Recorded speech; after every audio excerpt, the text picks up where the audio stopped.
Hi everybody, it's Tony Conley. Welcome to the second edition of Tony Conley Talks, my daily Facebook video music vlog. It's a replacement for the old Rock Guitar Daily for the time being, and it's just my way to keep in contact with y'all and relate some music stories and have some fun.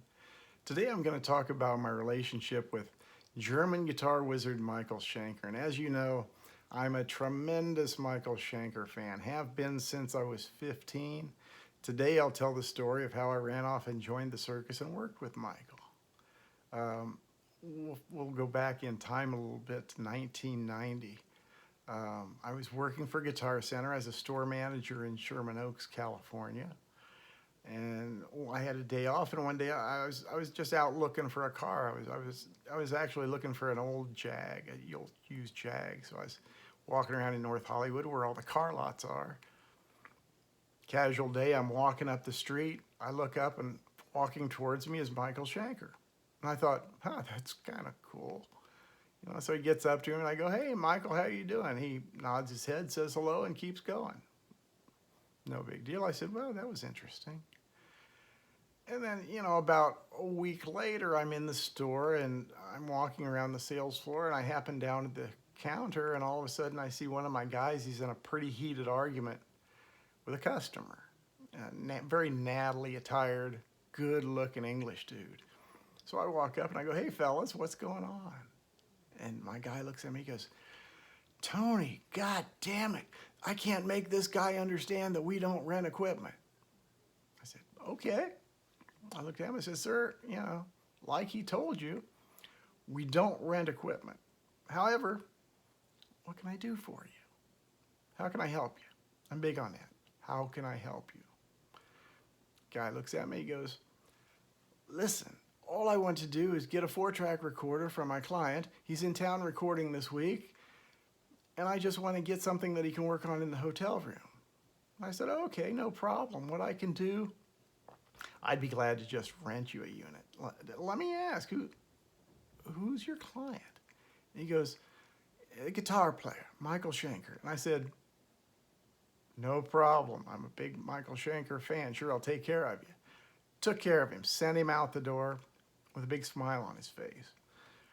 A couple weeks later, Mick returns to the store, brings the unit back, asks for me. I go down to see him, and I go, "Hey, Mick," I said, "how did it go?" And he goes, "Oh, it went great. Michael enjoyed the unit. It was a little, Porta Studio, probably a Tascam. He said Michael really got along well with the unit, and everything went well, but he says, I have a little problem, and I have one more favor to ask of you." So I said, "Okay, how can I help?" He goes, "Well, we're getting ready to go on tour, and Michael needs a guitar technician. Would you happen to know anybody who would fit the bill who you could recommend?" And I said, yeah, I do, as a matter of fact." He goes, "Oh, good, could you put me in contact with him?" And I said, "Well, you're looking at him." He goes, "What do you mean?" I said, "Well, I'd be glad to do it." I said, let's talk about this and see what's what. Maybe we can strike a deal." And sure enough, we did. This was back in the days when guitar techs got paid pretty well. But between per diems and my salary, I was probably making, $2,000 a week. And I was, you're on the road, you're sending that all home. That's a pretty good deal. So I said, okay. Took a little leave of absence from Guitar Center. And Mick told me, the next thing to do will be, come to the Santa Monica Civic on this date and time. There's a charity gig going on. Michael's playing. But please, when you come, don't tell anyone you're with us. I thought that was a little peculiar, but I said, sure, why not? I'll play along. And on the appointed night, I make my way to the Santa Monica Civic. And there, I got there in time for sound check, and I pull into the parking lot, and sure enough, there's Michael Schenker pulling his much vaunted, famed Flying V out of the back of a Ford Escort. So I walked up and I go, "Hey, Michael, I'm Tony Conley. Is there anything I can do to help you?" And he looked at me like I had 5 eyes. And he was kind of like, "Who the hell are you?" He didn't say that, but you could tell the look on his face. And all of a sudden, out of nowhere, somebody comes in, grabs me in a bear hug and picks me up and says, "Motherfucker." And I turn around, and it's Ted Nugent. And he's like, motherfucker, what the hell are you doing here? I haven't seen you forever. And he gives me a big hug. He goes, Michael, do you know this guy? He's a good motherfucker. We all had a little chuckle and we went into the building. And again, I hung out, watched the show. They only did 4 songs that night. It was a pretty quick event. They came off stage. I'm back there with everybody in the band. They're kind of looking at me like, who's this guy and what's he doing here? But mum's the word, so I didn't say much. And Michael comes back and he looks at me and goes, hey, how did you like the show? And I said, man, it was fantastic. I'd never been 5 feet away from where you were playing. It was pretty exciting stuff. And he goes, yeah, I made 4 mistakes. I said, oh, well, that lets me know a little bit about Michael Schenker. I go, well, Michael, you still sounded great, I'll see you soon. And he kind of looked at me like, oh, who's this guy? But okay, bye. The next appointment was a rehearsal studio in Burbank, California. And again, Mick Treadwell says, mate, you can't say anything about who you are, what you're doing here. And I said, okay, I'm getting pretty good at this. I can do that. I go in, I walk in, and there's the Macaulay Schenker group in full tilt, just blowing it out, and live they were such an incredibly powerful band. Bodo Schaaf behind the drums, Steve Mann on killer guitar and keyboards, Rocky Newton on the bass and some astounding background vocals, Michael, of course, and lead man Robin McCauley. They were a tremendously powerful live band. I was like, oh, shoot, this is going to be fun. Because it had been explained to me that the job really wasn't a guitar tech position. Mick Treadwell had explained to me that even though I was a guitar tech, I would not be touching Michael's guitar. Michael touched his guitar and nobody else really did. Cool. My job, he said, you're kind of an assistant manager to me. He says, what your job is to keep people like Leslie West away from Michael. Michael's just become sober, and there's too much on the line. We can't risk it. Mick didn't know that Leslie had already been sober for a long time, but I said, yeah, sure, no problem. And, that's kind of how the gig began. And it was fine. It was interesting that we didn't have a second flying V. We actually borrowed a V because we were scared to death that if somebody stole Michael's V, if it got damaged or any way, we wouldn't have anything else to use. So Carlos Cavazzo of the band Quiet Riot was gracious enough to lend us a white flying V that we put black electrical tape on to make it look just like Michael's other V. And it was indistinguishable, and we had a backup. We never needed the backup. I never saw Michael break a string. Let me tell you about the coolest part of this gig. The greatest part of this gig, it was pretty wonderful to stand 5 feet away from Michael every night as he's playing on stage just to dig it, just to experience the power he puts out of a stack of Marshalls is impressive. And when you're standing right next to it, it's even more impressive. Now, funny thing, here's a little tale out of school. Michael wasn't using a Marshall. We had a Soldano HR100, I believe, sitting behind the amps that he was actually using because he preferred the sound. We were endorsed by Marshall, so certainly our entire backline was Marshall. And he was a big Marshall user. He really liked this Soldano, so that's what we were using. It wasn't a big thing of, disrespect or anything. It was just a situational thing. It happened to provide the sound that Michael liked at that time, so it was cool. And it was so great because one of the great things of the gig was every day between about 9 o'clock in the morning and probably 1 in the afternoon, my duties were to sit with Michael on the bus while he practiced. I was like, oh, damn, I'm being paid $2,000 a week to sit on a tour bus and listen to Michael Schenker practice. He would play his V, and he was playing it through a little Gallion Kruger MK250 or ML250, one of those little combo amps that had two 6-inch speakers, great sounding little amp with great chorus. If you can find one, it's a perfect rehearsal amp.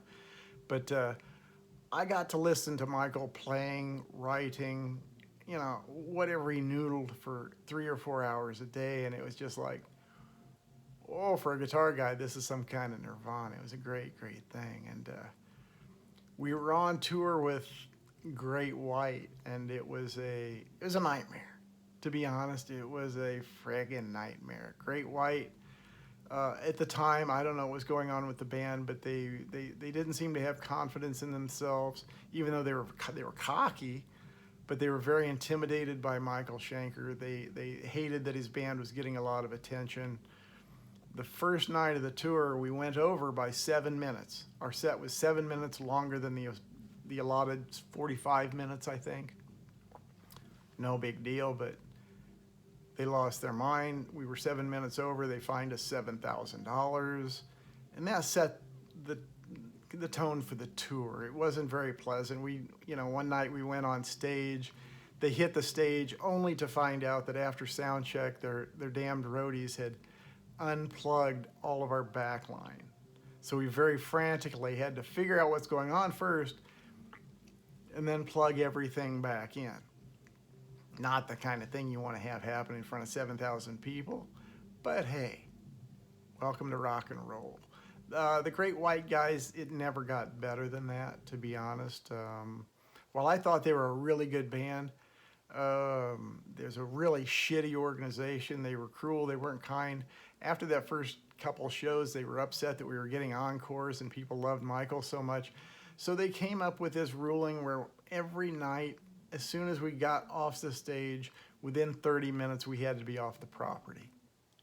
Yeah, it was that petty. But that's rock and roll sometimes. Michael was putting on great shows. He was sober as a judge. The band was kicking ass. They had a number 5 single with Anytime, a Steve Mann composition that features some great dual guitar stuff between Steve Mann and Michael Schenker. And it was a big hit for the band. And I think it was the highest charting thing that Michael Schenker ever did in America. It was great. The tour didn't last long, but we did have some interesting experiences. We were snowed in for 3 days in Rawlins, Wyoming, and you'd think that was pretty horrible, but actually what we did was we went down into the lounge at the hotel, and we set up some equipment, and we had jams every night for the 3 nights, So, I'm playing and singing with Michael Schenker and the guys, and well, that was pretty cool. It was fun, and it went on, and then we got over to the East Coast, and we were doing the MTV Spring Break, and it was great. The weather was good. The women were beautiful. It was just fun. I'll tell you now, we weren't allowed to drink on this tour, so we had taken to calling it the No Fun Tour, because except on days off, no alcohol, no pot, nothing.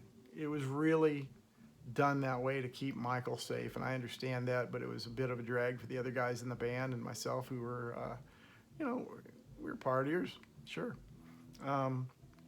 That being said, we're at spring break in Florida, and it was this is such a funny episode. At the time, like I said, they have a top 5 single. They're live on MTV, from Spring Break. You remember those.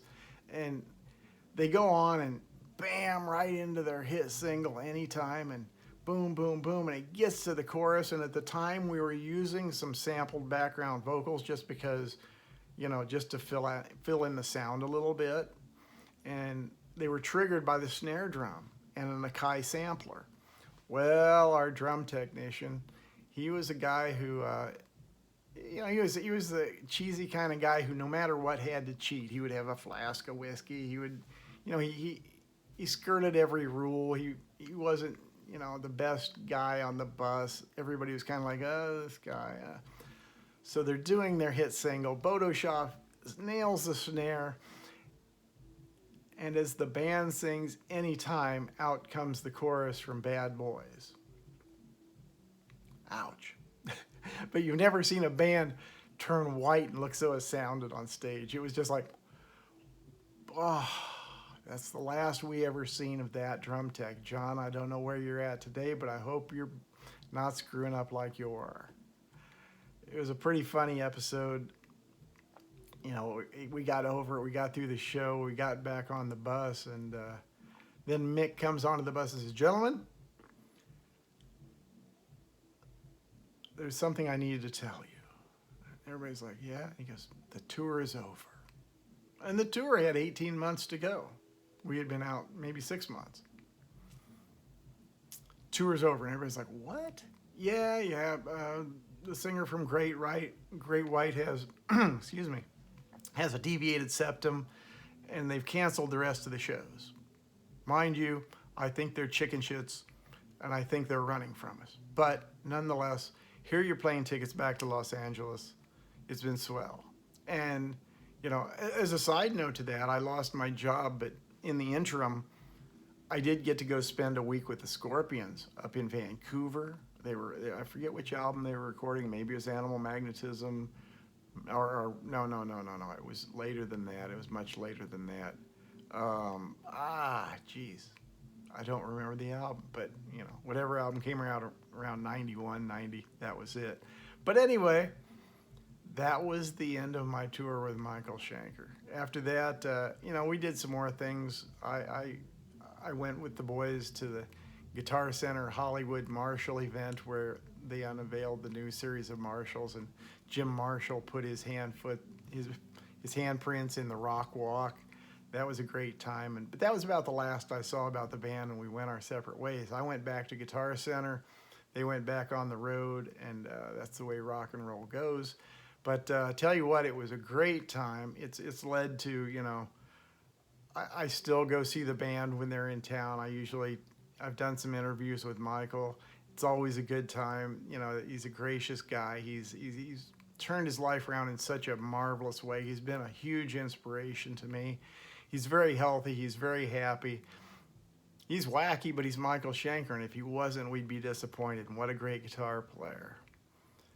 But that's it. That's my story of how I came to meet Michael Schenker. It was a great tale. It was a great time, and just one of those things I love about rock and roll.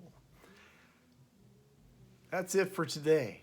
Join me tomorrow. Tomorrow, the episode is going to be entitled, "You Did What with Bobby Womack?"